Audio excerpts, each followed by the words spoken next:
this is the Activism Stage. Thank you very much for coming, all you beautiful people. Now it gives me the great honour to introduce to you Peter. He's like a brother to me.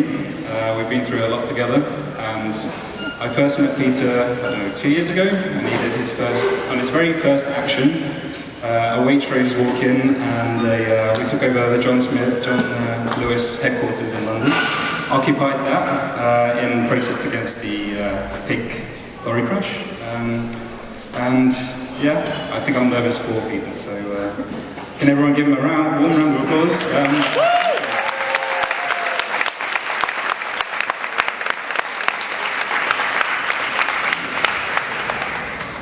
Hi. Thanks everyone for coming to this. Yeah, hope it hasn't been too much of a stressful day already getting here. It was a little bit for us. But yeah, glad to be here. Really happy that so many of you have come here to listen to what I have to say. What I want to talk about is what's here. Lessons from a childhood of exploiting non-human animals. And the reason I want to talk about this, or at least part of the reason, is I think that each of us has a unique perspective on veganism and on the speciesism that we've learned. Each of us comes into veganism and comes into everything that we do with a unique perspective, and that comes about through all of our experiences and everything that kind of builds up together to create who we are and that perspective. And so I want to talk to you about my perspective today. Some of the experiences that I've had over the last 20 years, mainly based upon my upbringing, which was, I was brought up in a farming and hunting community in the southwest of the UK, in Devon. And yeah, I want to talk about that, but before I talk about a specific experience, I'd like to just talk a bit more about how these unique experiences, this unique perspective that we have comes about. And I think that when we apply it to veganism, and we look at our childhood, I think or beyond, I think for a lot of us, we kind of grow up learning, and we grow up kind of with a sense of awareness that kind of begins to expand. We all kind of experience this to different levels, and I think just an example of that could be when we're a child, we kind of begin to learn that, you know, we should perhaps share our toys with other kids, for instance. That's just one example. And just with that example, things that we can learn from that is like we kind of learn when we share, it benefits that other person, but also benefits ourselves. And then it's not just in that specific moment that it benefits, it's also repeated over time, because that kid then realizes that you're going to share toys, and you learn to play with each other, and you learn to coexist. And I think that's something that happens naturally, and it's also in part taught to us. But what also happens in this society is that somewhere along the way we forget how to coexist with others, or at least perhaps it's taught out of us of how to exist with others who aren't quite like ourselves. And I think an example of this, or an example of a time where perhaps it might not be ourselves who are kind of forgetting how to coexist, or forgetting how to respect others. It could be as simple as, like, we see something else happening. We see something that really we feel kind of, we feel to be true that it's kind of, it's painful, or it's not a good thing to be happening. And an example of this in our world would be, you know, we could be kind of walking along the street and we see someone kicking a dog, or pulling them too tightly. Maybe perhaps they're pulling the dog on the lead too tightly, and they're kind of saying, come on, and they're dragging them along. And you're kind of swept away in the crowd, but kind of looking as you walk past them. And you go, in hindsight, you go, oh, I wish I had said something about that then. And it kind of haunts you for a little while, but you carry on. And I think this is something that, you know, I've definitely felt this, that there's many times when in hindsight, I've gone, oh, I wish I'd just said something at least, and done something to kind of disrupt that level of normalized violence, on whatever level that is. Yeah, I don't know, just like a show of hands, how many of you have been in a similar situation? I know I definitely have. Yeah. And I guess that leads me into the story that I want to tell you about my childhood, an experience that happened to me growing up in Devon, so the southwest of England.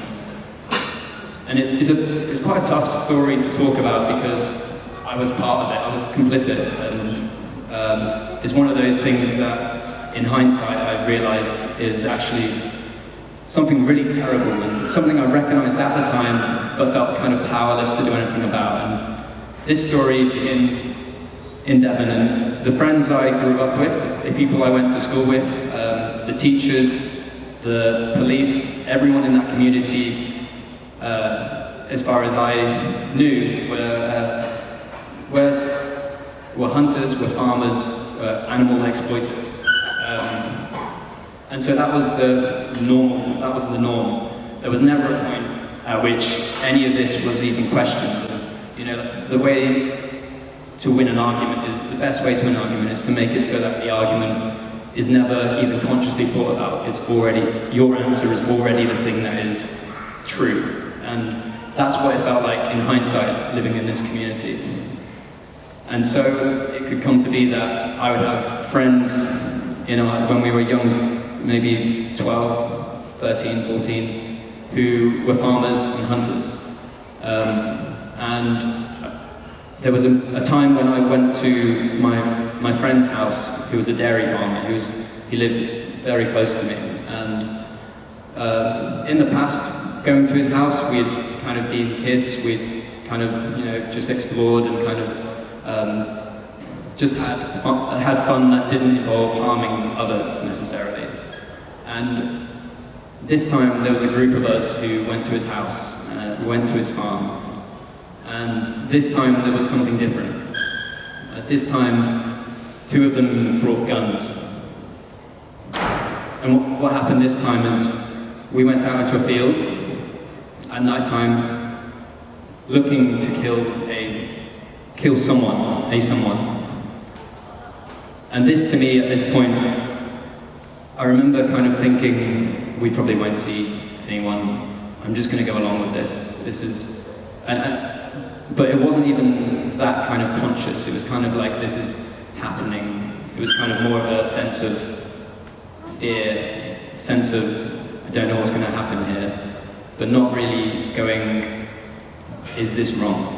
Is this something we shouldn't be doing? Because it had been always the case that this is just what is. There was no question of morality. And what happened this time is we brought violence to that field, and someone who I called a friend shot a rabbit, and we approached the rabbit, and they were still alive after having been shot. And I saw this rabbit on the floor, terrified, eyes wide, and just shaking and shuddering in obvious, torturous pain. And I remember thinking, this is terrible, and shouting out, we need to stop this needs to stop. And I looked around at the people who were around me, and I looked into their eyes, and they were laughing. And they were all laughing at what had happened. And what I realised was they had done this before, and this was the first time I was confronted with it. And although I had a voice then and I spoke out and said something, it was far too late for that individual, and it wasn't, I wish I could say that was the last time that I witnessed any of this abuse. But what happened after that, after feeling this kind of sense of powerlessness and this sense of I should just kind of forget about this, because if I really look into this, what does that mean? And I don't think I wanted to really look into it and consider what that would mean for the rest of my life, and what that would mean for my relationship with everyone else around me. And so what happened was, over the next few years, my family, like people close to me, my family, did things that in that community were seen normal. And so they did things like pest control. And what that meant was going to a chicken farm and seeing, and basically trying to make sure foxes wouldn't eat the chickens who are then going to be eaten by humans. And I remember then, again feeling this sense of powerlessness, again feeling this sense of, I want to do something, but I don't know what to do. And I remember in my kind of youth, just thinking with this kind of strong, overwhelming naivety that kind of just screaming out in my own head and kind of trying to bizarrely try and get a message out to these animals somehow through my own shouting in my own head. But what I realized from that was that, of course, they couldn't hear me. And when I was screaming out to them, I was kind of screaming out for them to go, get away from here, away from what is happening here. Just go, get away, get somewhere safe. But what I realized was that they don't have anywhere to run. They don't have anywhere that they can go where these humans, where myself and other humans wouldn't have wanted to kill them. And this is what I learned from this experience.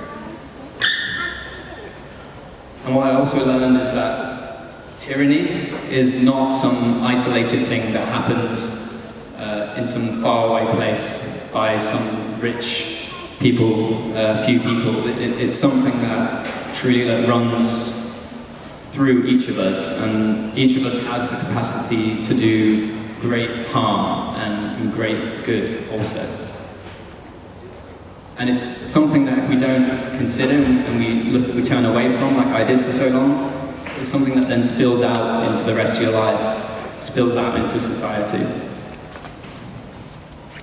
And this for me was an incredibly scary realization. And I think for a lot of us it can be incredibly scary to realize that. But it's also a brave and beautiful realization. A realization of non-exploitation and of respecting others.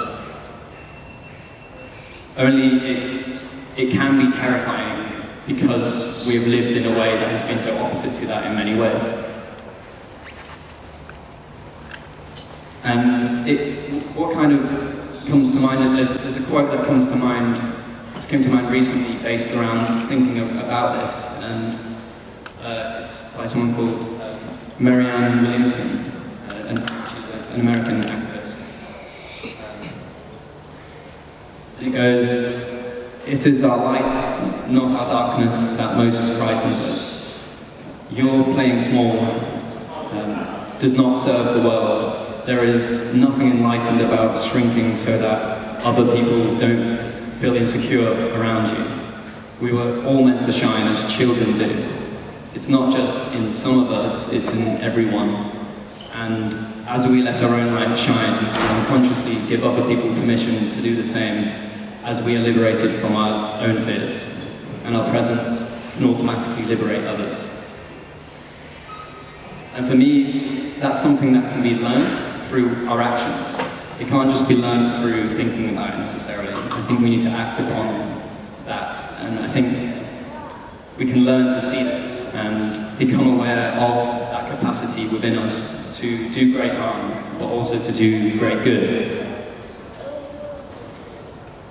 And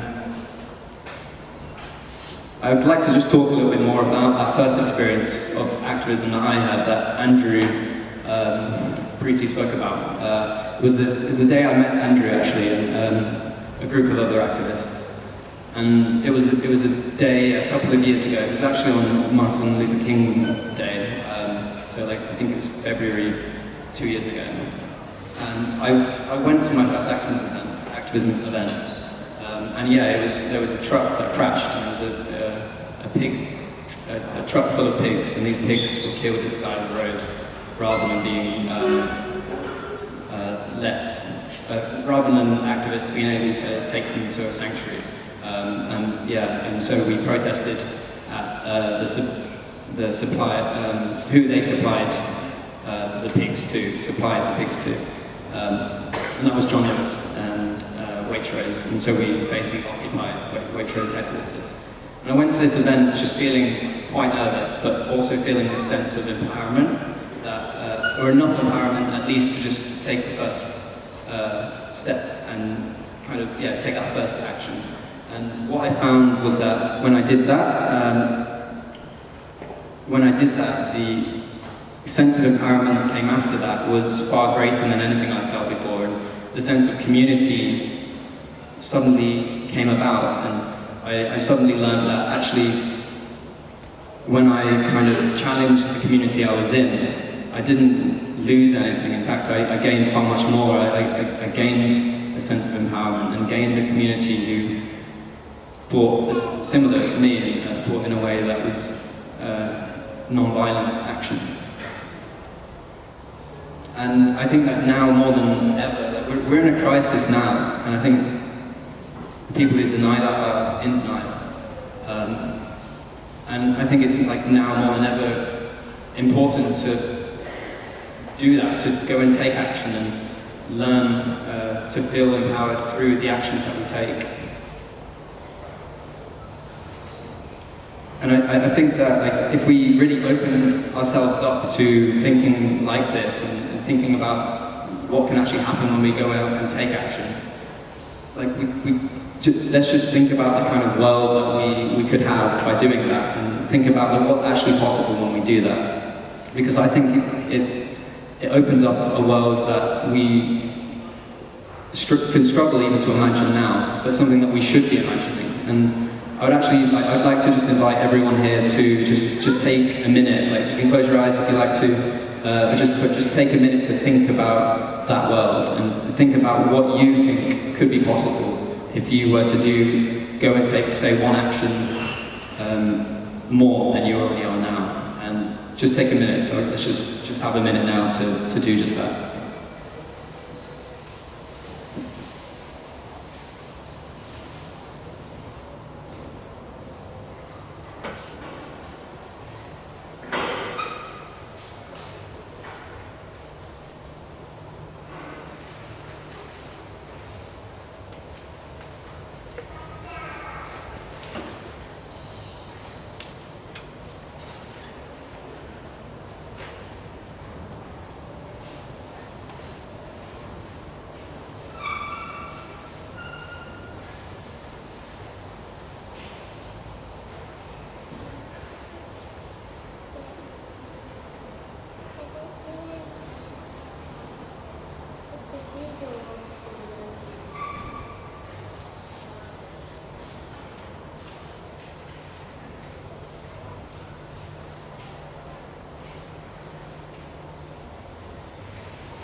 Thank you. Thanks. Now, that world is possible. That's something that we all can work towards today. Through all of the experiences that we have. Even if those experiences have been one where you felt completely powerless, or completely without a voice, they all can help you today. And what they can do is they can give you the strength to go and just do something that you feel like you wouldn't want necessarily to do, but you feel would be a good thing to do. And yeah, I'd like to just say that if you would like to take a more active role in creating that world, you just raise your hand now.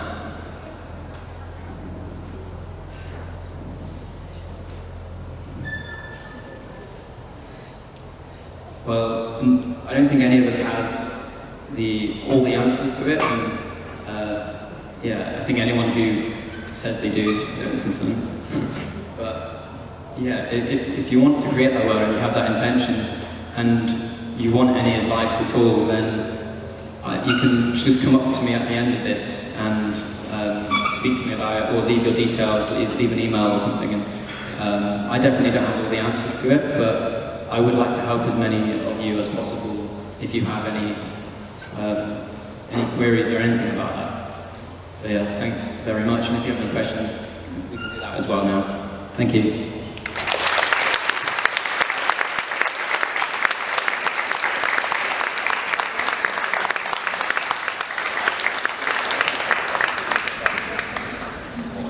Any questions? Anything anyone wants to say? Yeah. That was really interesting. I just wondered if you could talk to us a little bit about what it was like for you when you sort of started to go vegan in your community and sort of how you navigated the dynamics that I'm sure sort of came around. Yeah, thank you. Yeah, for me actually, I went vegan at university, so for me it actually took getting away from that community to kind of have the space to process that and think about it more. Before that, I barely thought about it at all. Actually, that was probably the best thing university gave me, was that, really. Was that space to think about it. It's definitely not been easy. I'm not going to stand here and say it's going to be easy for you in whatever community you're in. It's definitely not been easy for me. My activism, actually, I didn't, because of the kind of stigma around even just vegetarianism in my family and in my community, I didn't tell my family about, I told them about veganism, which went down interestingly, but I also didn't tell them about my activism for about a year, until I eventually made like a video to show them. The reason I did a video was because I'm not going to say that it worked perfectly, because it isn't. It's kind of an ongoing thing. But what helped is the vegan community and the activism community that I'm now a part of. It's helped immeasurably. Yeah, I hope that helps a little bit. Any more? Yep. Yeah, first of all, thank you very much. It's really interesting. I wanted to ask you what helps you to accept this other world and your family and everything, what they are doing, because it's still your family and the people around you. What helps you to accept this? Thank you. Yeah, what helps me accept that other world, that world that my family is still in, that community, is that I have hope. I believe that most people think, and most people want to do the right thing, or they want to at least believe that they're doing the right thing. We have information that the people who aren't vegan, I truly believe that we have information that they have not fully connected with or not aware of to the degree that they need to be in order to understand it. I think it helps to understand that and understand that they can change. They can. It's just there's varying degrees to which it will take them to get there. Basically, of effort it will take them to get there. I still have hope that all my family will go vegan one day. I'm not going to give up that. But I think that's the main thing. Does that help? Does that answer it? Okay. Any more questions or comments or anything at all?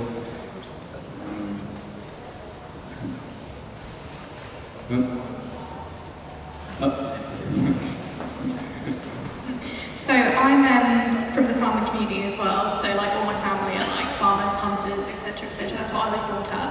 And I think with family, you work really hard to kind of get them to understand it, and it's kind of something that you always want. But do you have any friends that you kind of grew up with in that kind of community, and you spent years and years with them, doing everything with them, and kind of find it more difficult in your family to kind of want to help them, but you're in that kind of hard limbo of they're my really good friends, but what they do is just next level.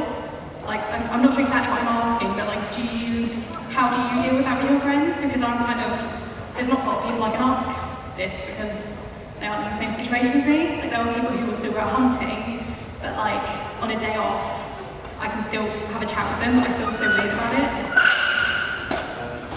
Yeah, I don't know whether I can answer that one that well, because I don't really hang out with them, partly because they're all in Devon and I'm here, but also because I went vegan at university, I kind of made more friends there they're not vegan either, but maybe I can address like, those friends a bit more. With those, I'm still friends with them, and I've kind of learned to be as open as possible about what I'm doing now. And if they don't like that, then that's more on them. And I think it should be a case of, not letting whatever you want to do and like whatever, and your ethics. Never kind of try and suppress that when you're around them. And I think that's difficult when there's quite a lot of forces from these people to kind of make you want to and not talk about it eventually. And also the opposite, when it's kind of, the difficulty is like, if you get angry as well, it's like, if you get angry around them, they're going to very much just be like, okay, I'm leaving, like you're just silly. So it's very difficult. I do know that, again, it's like kind of hope. There are hunters who go vegan. I know one actually, well I don't know him personally, but someone in Scotland, a hunter, it's very anecdotal, but there's a hunter in Scotland who's just gone vegan anyway, and wants to make vegan activism signs. So again, it's like hope, and it's kind of not being hard on yourself for still engaging with those people, because if you have that hope, there's something,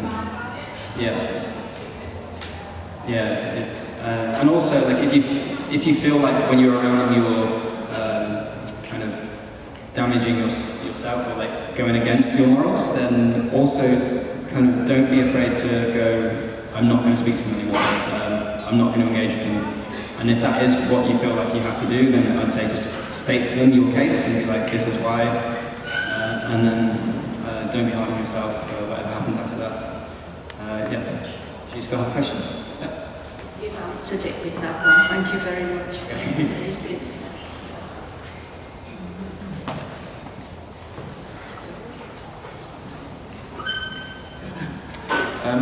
When you think back to your childhood, do you think there were many other people around you who felt as uneasy about you and about some of the things that were going on? And with the right kind of information, with the right sort of questions, could have come around to our way of thinking at that stage? Yes, I think so. In the community I was in, like, I didn't know anyone who was vegetarian. Like, it was never on my radar. There was or even, I didn't know the word vegan until I went to uni. And I think that the people who in those communities, I'm sure there were vegetarians and vegans. And actually, I found out after leaving that place that I actually had neighbours who were vegan, and I've been back there since and spoke to them. I think it comes down to like in those communities when there's a stigma around something that's so intense. I think these people are there and they're just not talking. And I guess it's a case of trying to be mindful of that. And if you're still in those communities, like that must be tough. It must be tough for the others who are there as well. I'm sure they're there, and somehow we need to reach them. And I guess that's a case of just being mindful every time you're in that community and around people who may be exploiting animals. And in Devon, there's a lot of these county shows, and people might just be. I went to some of these because my family were going. And I'm sure that there's many families who go to these things, and there's some of their kids who will be thinking about veganism, and it's difficult. But again, I think they are there, and I don't know whether in that situation that I described, whether anyone else was thinking that because they had because of how extreme their reaction seemed to me even then. But I do. And I didn't go, so I've lost a friend. How would you have handled that? It's tricky. So it sounds like she was quite, I guess, what's the word?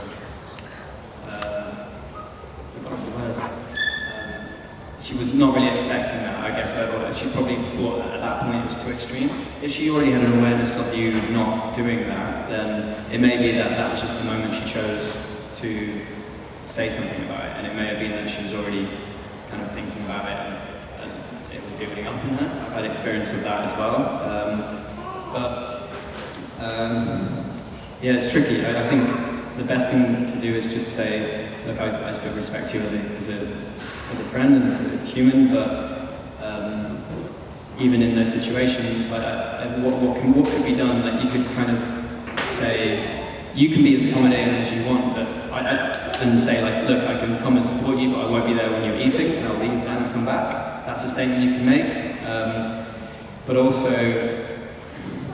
it's interesting because I think that the thing that she wasn't supporting you, I think, in that situation. Like really, I know it's her event, but really to be inclusive, it would have been vegan food because that's the food. That's something that everyone can eat. Like everyone eats vegan, like food that is vegan friendly. And so really, like it's a different mindset. It's tricky to kind of deal with that when the other person's in a very different mindset. And yeah, I think it might not be that you've lost it forever. I don't know enough, but I think you should stick with what you believe in and just state that as respectfully and strongly as you can, and see where that goes. And if that means that she will never speak to you again, at least you've stuck to what you believe, and I think that is more important. And yeah, but I'm sorry that if that means you're losing a friend. There is a community to help with that as well. I think the vegan community and the activism community can be really great for helping people who are dealing with isolation and also like losses like that, because we're all human and we know it's not a nice thing. We've all got to support each other in dealing with those things and in creating the world we want to see. Thank you. I think that's all. We have time for questions? Yeah. Okay, well, thanks very much.